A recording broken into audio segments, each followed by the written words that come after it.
छोटे से गांव बड़वानी में रहने वाला अर्जुन एक गरीब किसान रामदीन का बेटा था। रामदीन के पास केवल 1 बीघा जमीन थी जिस पर बड़ी मुश्किल से 2 वक्त की रोटी जुटती थी।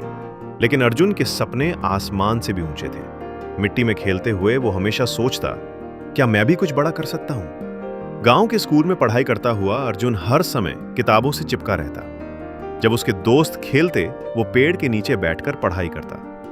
मां सरस्वती को मानता था और एक पुरानी कॉपी में अपने सपनों को लिखा करता था, मैं अफसर बनूंगा। अर्जुन का परिवार बहुत गरीब था। कभी कभी खाने को भी कुछ नहीं होता था। स्कूल की फीस भरना भी रामदीन के लिए मुश्किल होता। लेकिन फिर भी वो कहता, बेटा तू पढ़ ले, मेरी किस्मत तो मिट्टी में लिखी है, तेरी शायद किसी और धरती पर। अर्जुन स्कूल से लौटकर खेत में पापा की मदद करता, फिर रात को लालटेन की रोशनी में पढ़ाई करता। गांव के लोग उसे ताना मारते, किसान का बेटा अफसर बनेगा, हा हा हा। लेकिन अर्जुन बस मुस्कुराता और पढ़ता रहता। 10वीं की परीक्षा में अर्जुन ने टॉप किया, लेकिन जब उसने आगे की पढ़ाई के लिए शहर के सरकारी कॉलेज में एडमिशन लेना चाहा, तो पैसों की तंगी ने उसका रास्ता रोक दिया। अर्जुन टूट गया। रामदीन ने अपनी गाय बेच दी और कहा, तेरी मां की यादगार थी पर तुझसे बढ़कर कुछ नहीं।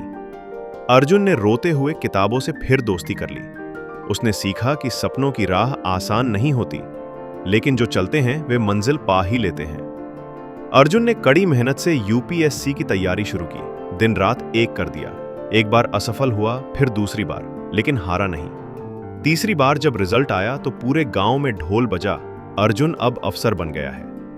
वो लड़का जिसे गांव वाले ताने देते थे अब सभी के लिए प्रेरणा बन चुका था। अर्जुन ने अफसर बनने के बाद गांव वापस आकर पहला काम किया, अपने गांव के स्कूल को सुधारा, लाइब्रेरी बनवाई, बच्चों को किताबें दिलाईं और गरीब छात्रों की फीस खुद भरने लगा।